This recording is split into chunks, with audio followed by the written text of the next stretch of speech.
প্রিয় দর্শক আসসালামু আলাইকুম। আশা করি সবাই ভালো আছেন।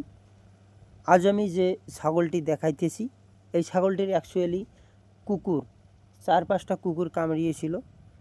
ছাগলটির প্রচণ্ড হারে ব্যথা হয়ে গিয়েছে এবং জখম করেছে, প্রায় পেছনের দিকটা পুরোপুরিভাবে জখম করে দিয়েছে এবং ছাগলটি হাঁটাচলা করতে পারছে না। তো এই ছাগলটি যে কুকুর কামড়িয়েছে তা অবশ্যই কোন কোন ধরনের চিকিৎসা দিতে হবে আপনাদেরকে আমি বলবো। তার আগে একটা জিনিস, কুকুর যদি কামড়িয়ে থাকে তাহলে র্যাবিস হওয়ার সম্ভাবনা থাকে এবং জলাতঙ্ক রোগ যেটাকে আমরা বলে থাকি সেই জলাতঙ্ক রোগ হওয়ার সম্ভাবনা একেবারেই থাকে বলতেই জলাতঙ্ক রোগ হওয়ার সম্ভাবনা থাকে। তাই অবশ্যই আপনাদের র্যাবিস ভ্যাকসিন দিতে হবে। তো আমি সেখানে এই ছাগলটিকে র্যাবিস ভ্যাকসিন দিয়েছি। তার সঙ্গে সঙ্গে আমি ওই যে ক্ষতস্থানগুলোতে আমি পটাশিয়াম পারেঙ্গেনে দিয়ে ধুতো করে দিলাম, পটাশিয়াম পারেঙ্গেনে দিয়ে ধুতো করে দিলাম, যাতে যে সেই ক্ষতস্থানগুলো দ্রুত সেরে ওঠে এবং সেখানে যদি ভাইরাস থাকে তাহলে ভাইরাস কিছুটা হলেও মরতে সক্ষম হয়। তাছাড়াও ছাগলটির প্রচুর পরিমাণে ব্লাড বা রক্তক্ষরণ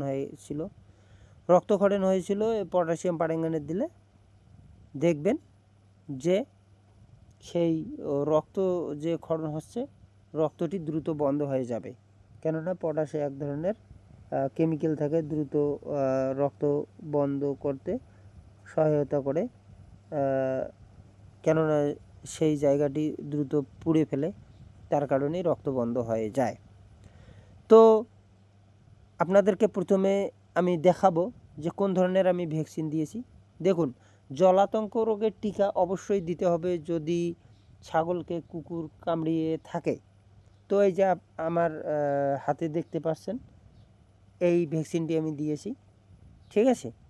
তো এই ভ্যাকসিনটি আমি ছাগলকে দিয়েছি। এটা ভ্যাকসিনটি আপনাদেরকে অবশ্যই দিতে হবে।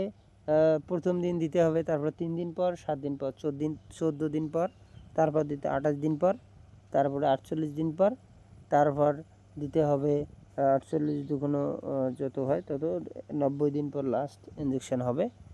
এক কথায় 3 মাস ইঞ্জেকশন দিতে হবে অবশ্যই, নাহলে জলাতঙ্ক রোগ হওয়ার সম্ভাবনা থাকে।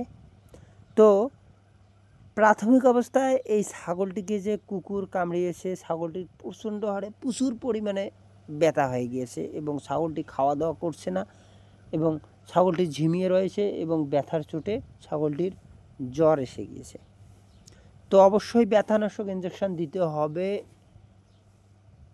ভ্যাকসিনের পাশাপাশি। তো আমি এখন ব্যথানাশক ইঞ্জেকশন দেব। এই তো আমি দিয়ে দিলাম টাফনিল ইঞ্জেকশন। কম্পোজিশন হলো টোলফেনামিক অ্যাসিড, টাফনিল, টলফাভেট, যে কোনো ধরনের ব্যথানাশক ইঞ্জেকশন দিতে পারেন, যেমন মেগ্লুডাইন ইঞ্জেকশন রয়েছে। এরপর আমি দিয়ে দিলাম এই তো ভ্যাকসিন, র্যাবিস ভ্যাকসিন দিয়ে দিলাম, ঠিক আছে।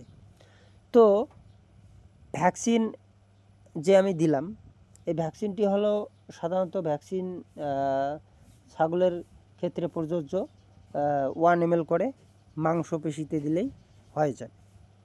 তো এটাই হলো আজকের ট্রিটমেন্ট।